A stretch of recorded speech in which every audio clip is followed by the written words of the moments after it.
তোর মেয়েদের পারফিউম ব্যবহার করতে হবে? আদিত্য ওর আম্মুর কথা শুনে কিছুটা স্বস্তি পেয়ে দীর্ঘ নিঃশ্বাস ফেলে বলল। হুম, আচ্ছা থাকো, আমি গোসল করে স্কুলে যাব। আদিত্য আলমারি থেকে স্কুল ড্রেস নিয়ে ওয়াশরুমে চলে গেল। গোসল করে ড্রেস পরে বাইরে এসে চুলগুলো ঠিক করে নিয়ে বইগুলো ব্যাগে তুলে ব্যাগটা কাঁধে নিয়ে নিচে চলে গেল। ওর আম্মু খাওয়া দিলে আদিত্য ওর আম্মুর আঁচল দিয়ে মুখ মুছে সাইকেল নিয়ে বের হয়ে গেল। প্রিয়াদের বাসার সামনে দিয়ে যেতে নিলে প্রিয়া ব্যালকনিতে বসে দেখে আদিত্যকে ডাক দিল। আদিত্য, স্কুলে যাচ্ছিস? দেখতে পাচ্ছেন? শোন, আমার কথাগুলো যেন মনে থাকে। আর হ্যাঁ শোন, রাতে পড়তে আসিস। সন্ধ্যায় আমি বান্ধবীদের বাড়িতে যাব। আদিত্য কিছু না বলে চলে গেল। অনেক দূর যেতে রাইসাকে দেখতে পাই। রাইসার সাইকেলের সামনে গিয়ে বলল। কি হয়েছে রাইসা, এখানে কি করো? রাইসা আদিত্যর কথা শুনে চমকে উঠল। রাইসা আদিত্যকে দেখে হাসি মুখে বলল। মানে তোমার জন্য অপেক্ষা করছিলাম। ও আচ্ছা, চলো তাহলে এখন। তুমি যাও, আমি আসছি। কেন, আরও কেউ আসবে নাকি? আরে না, আচ্ছা চলো। আদিত্য সাইকেল চালিয়ে যেতে লাগলো। রাইসা সাইকেল চালাতে লাগলো, আবার পিছনের দিকে একটু পরপর ঘুরে তাকাচ্ছিল। আদিত্য বিষয়টা খেয়াল করে বলল। কি ব্যাপার, তুমি বারবার পিছনের দিকে তাকিয়ে কি দেখো? আদিত্যর কথা শুনে রাইসা চমকে গিয়ে সাইকেল থেকে পড়ে গেল। আদিত্য সাইকেল থেকে নেমে দৌড়ে রাইসার উপর থেকে সাইকেল সরিয়ে রাইসাকে ধরতে যাবে। রাইসা কান্না করতে করতে রেগে বলল। খবরদার আমায় টাচ করবে না। তোমার জন্য আমি পড়ে গেলাম, তোমার জন্য আমার হাত কি অবস্থা হলো। আমার পা থেকে রক্ত ঝরছে। রাইসা, আমি বুঝতে পারি নাই তুমি এইভাবে চমকে যাবে আর ভয় পেয়ে পড়ে যাবে। রাইসা, এখানে আমার কি দোষ? আর আমাকে দেখতে দাও, কত খালি সরে গেছে দেখি। রাইসা আদিত্যকে ঠাস করে থাপ্পড় মেরে ধাক্কা দিয়ে ফেলে দিল।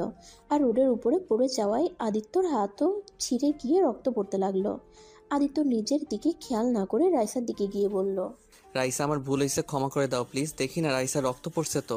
রাইসা, আমার হাত ধরে উঠো, ডাক্তারের কাছে নিয়ে যাই চলো। আমি তোর হাত ধরবো না, তুই আমার চোখের সামনে থেকে চলে যাবে এক্ষুনি, না হলে খুব খারাপ হয়ে যাবে। রাইসা দেখো, আমার উপরে পরে রাগ দেখাও, এখন তোমাকে ডাক্তারের কাছে নিয়ে যেতে দাও। তোমার অনেক ব্যথা করছে আমি জানি, প্লিজ জান, এমন করো না। চুপ কর একদম, তোর ওই মুখে আমায় জান ডাকবি না তুই। তোর মুখ থেকে আমি কোনো কথা শুনতে চাই না, তুই এক্ষুনি আবার সামনে থেকে চলে যা। রাইসা কথাগুলো বলে কান্না করতে লাগলো। আদিত্য আবার ধরতে গেলে আবার আদিত্যর গালে থাপ্পড় মেরে দেয়। আদিত্য গালে হাত দিয়ে ওর চোখ থেকে কয়েক ফোঁটা পানি বের হয়ে গেল। থাপ্পড়ের চোটে ওই রাস্তা দিয়ে রনি নামে ওর ক্লাসমেট এসেছে। রাইসার দিকে হাত বাড়ালে রাইসা ওর হাত ধরে এর সাথে চলে যেতে লাগলো। আদিত্যর কষ্টটা আরও বেড়ে গেল, কারণ রাইসা বেশ কিছুদিন ধরে শুধু রনির দিকে তাকিয়ে থাকে, ওর সাথে হেসে হেসে কথা বলে, যেটা আদিত্যর একদম পছন্দ না। আদিত্য রাইসা সাইকেল আর ওর সাইকেল নিয়ে যেতে লাগলো, আর রাইসা রনির কাঁধে হাত রেখে হাঁটতে লাগলো। ওরা সব ডাক্তারের কাছে গেলে ডাক্তার রাইসার ক্ষত জায়গা পরিষ্কার করে ব্যান্ডেজ করে দেয়। রনি আদিত্যর হাত ধরে আদিত্যকে ব্যান্ডেজ করে নিতে বলে। না, লাগবে না। রনি আমায় একটু বাসায় রেখে আসবে? রনি হ্যাঁ বলে রাইসাকে নিয়ে চলে যেতে লাগলো। আদিত্য পিছন থেকে ওর শার্টের হাতে দিয়ে হাত ঢেকে নিয়ে ওদের পিছন পিছন যেতে লাগলো। আদিত্যর ওদের দেখে ওর বুকটা ফেটে যেতে লাগলো। আদিত্য কিছু হলে যে রাইসা পাগলের মতো করতো, আর আজ আদিত্যর হাত থেকে রক্ত ঝরে যাচ্ছে দেখে কিছু বলল না। এইটা আদিত্য মেনে নিতে পারছে না। আদিত্য অনেক কষ্টে নিজের চোখের পানি আটকিয়ে রাখে। আদিত্য আর রনি মিলে রাইসাকে বাসায় পৌঁছে দিয়ে আসে। তারপর রনির সাথে আদিত্য স্কুলে চলে আসছে।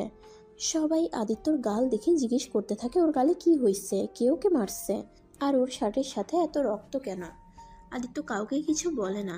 আদিত্য সারা ক্লাস আনমনে করতে লাগলো। টিফিনের সময় আদিত্য টিফিন না বের করে বেঞ্চের উপরে মাথা রেখে বসে আছে।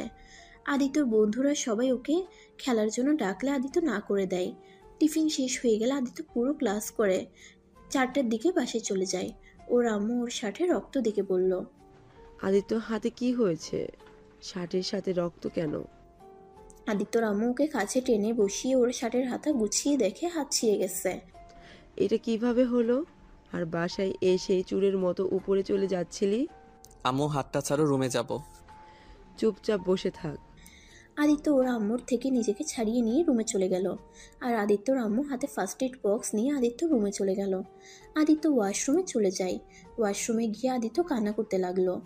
আর আদিত্যর আম্মু অনেকক্ষণ আদিত্যকে বের হতে না দেখে দরজায় গিয়ে নক করতে লাগলো। এই আদিত্য, এতক্ষণ ধরে ওয়াশরুমে কি করস? আদিত্য ওর আম্মুর কথা শুনে তাড়াতাড়ি করে মুখে বেশি করে পানি দিয়ে ধুয়ে ফ্রেশ হয়ে হাসি মুখে বের হয়ে বলল, উফ আম্মু, তুমি এখনো দাঁড়িয়ে আছো?